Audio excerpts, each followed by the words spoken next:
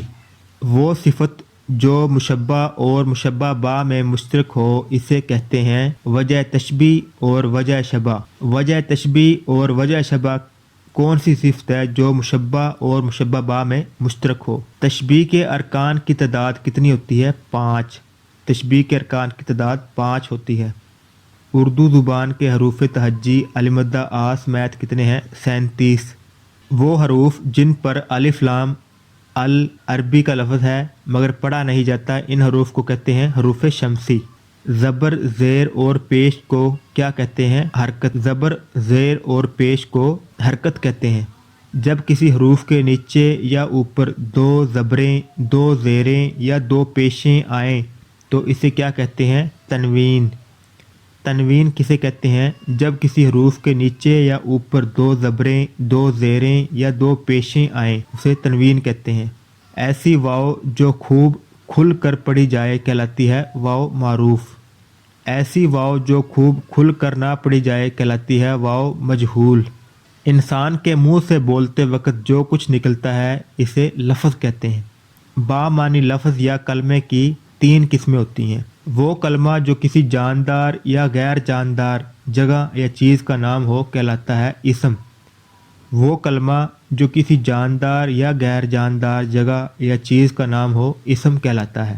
وہ کلمہ جس سے کسی کام کا کرنا یا ہونا معلوم ہو اور اس میں کوئی زمانہ پایا جائے کہلاتا ہے فعل۔ وہ کلمہ جس سے کسی کام کا کرنا یا ہونا معلوم ہو اور اس میں کوئی زمانہ پایا جائے کہلاتا ہے فعل۔ وہ کلمہ جو دوسرے کلموں کے ساتھ ملے بغیر پورے معنی نہ دے یہ اسموں اور فعلوں کو آپس میں ملاتا ہے کہلاتا ہے حرف۔ وہ کلمہ جو دوسرے کلموں کے ساتھ ملے بغیر پورے معنی نہ دے یہ اسموں اور فعلوں کو آپس میں ملاتا ہے کہلاتا ہے حرف۔ بناوٹ کے لحاظ سے اسم کی کتنی قسمیں ہیں؟ 3۔ بناوٹ کے لحاظ سے اسم کی 3 قسمیں ہیں۔ وہ اسم جو نہ خود کسی لفظ سے بنا ہو اور نہ اس سے کوئی دوسرا لفظ بنے کہلاتا ہے اسم جامد۔ اسم جامد کسے کہتے ہیں؟ وہ اسم جو نہ خود کسی لفظ سے بنا ہو اور نہ اس سے کوئی دوسرا لفظ بنے۔ وہ اسم جس سے دوسرے بہت سے الفاظ تو مقررہ قاعدوں کے مطابق بنتے ہوں مگر وہ خود کسی سے نہ بنا ہو کہلاتا ہے اسم مصدر۔ وہ اسم جس سے دوسرے بہت سے الفاظ تو مقررہ قاعدوں کے مطابق بنتے ہوں مگر وہ خود کسی سے نہ بنا ہو کہلاتا ہے اسم مصدر۔ وہ اسم جو قاعدے کے مطابق مصدر سے بنایا جائے کہلاتا ہے اسم مشتق۔ وہ اسم جو قاعدے کے مطابق مصدر سے بنایا جائے اسم مشتق کہلاتا ہے۔ لغت میں مصدر کے معنی ہے صادر ہونے کی جگہ۔ لغت میں مصدر کے معنی ہے صادر ہونے کی جگہ۔ ایسا اسم جس میں کسی کام کا ہونا یا کرنا زمانے کے تعلق کے بغیر پایا جائے کہلاتا ہے اسم مصدر۔ ایسا اسم جس میں کسی کام کا ہونا یا کرنا زمانے کے تعلق کے بغیر پایا جائے کہلاتا ہے اسم مصدر۔ اردو زبان میں مصدر کے آخر میں آتا ہے نا۔ اردو زبان میں مصدر کے آخر میں نا آتا ہے۔ بناوٹ کے لحاظ سے مصدر کی کتنی قسمیں ہیں؟ 2۔ بناوٹ کے لحاظ سے مصدر کی 2 قسمیں ہیں۔ بناوٹ کے لحاظ سے مصدر کی کتنی قسمیں ہیں؟ 2 اور کون کون سی ہیں؟ اصلی یا وضعی مصدر، جعلی یا غیر وضعی مصدر۔ ایسا مصدر جو خالص مصدری معنوں کے لیے ہی وضع کیا گیا ہو کہلاتا ہے اصلی مصدر۔ ایسا مصدر جو خالص مصدری معنوں کے لیے ہی وضع کیا گیا ہو کہلاتا ہے اصلی مصدر۔